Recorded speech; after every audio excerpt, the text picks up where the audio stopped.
শেষ হয়েছে ঈদের ছুটি। গত 2 দিন ধরে মানুষ ফিরছে রাজধানীতে। দক্ষিণাঞ্চল থেকে লঞ্চে আসা মানুষের ভিড় কিছুটা বেড়েছে সদরঘাটে।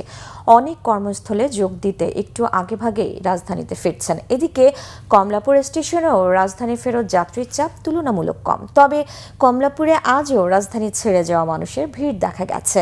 বৃহস্পতিবার স্বাধীনতা দিবসের ছুটি থাকায় এখনও পুরোপুরি শুরু হয়নি মানুষের ঢাকায় ফেরা। মুহিবুল্লাহ মুহিবের রিপোর্টে বিস্তারিত।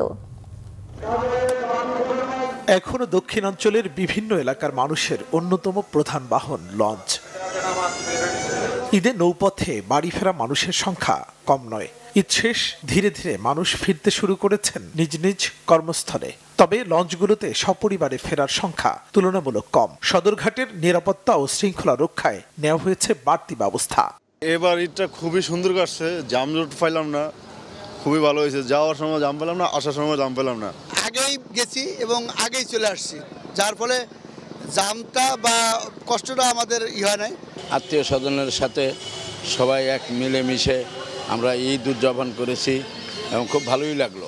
এদিকে কমলাপুর স্টেশনেও রাজধানী ফেরত যাত্রীর চাপ তুলনামূলক কম। ঈদে যারা গ্রামে ফিরতে পারেননি এখনো তারা ফিরছেন ট্রেন যোগে। স্বস্তিতে স্বজনের সান্নিধ্যে ঈদ করতে পেরে খুশি ঢাকায় ফেরা মানুষ। রাজধানী সায়দাবাদ বাস টার্মিনালে গিয়ে দেখা যায় জরুরি প্রয়োজনে অফিস খোলার দিনেই ঢাকা ফিরছেন অনেকে। পরিবার পরিজনের সাথে ঈদ খুব চমৎকারভাবে কাটিয়েছি। আজ ঈদের ছুটির পরে, দীর্ঘ ছুটির পরে আজ থেকে অফিস খোলা, এই জন্য আমরা অফিসে আসছি। তো ঈদ আল্লাহর রহমতে আলহামদুলিল্লাহ ভালোই কাটাইলাম। বাবা আছে, ওয়াইফ আছে, বাচ্চা আছে, তাদের সাথে ঈদ কাটাইলাম। গেছিও আরামে, আইসিও আরামে, কোনো সমস্যা না। ভাড়াটা বেশি, তেমন বেশি নেই, 50 টাকা বেশি। যেটা চলে আসলাম এমনি খোলামেলা ঢাকায় জন্য চলে আসলাম। জালগাড়ির থেকে ঢাকায় ভাড়া নিয়ে সায়দাবাদ 900 টাকা, অন্যান্য সময় 500 টাকা, 400 টাকা।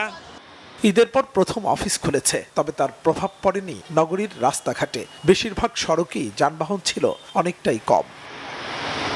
মুহিবুল্লাহ মুহিব, বাংলা ভিশন, ঢাকা।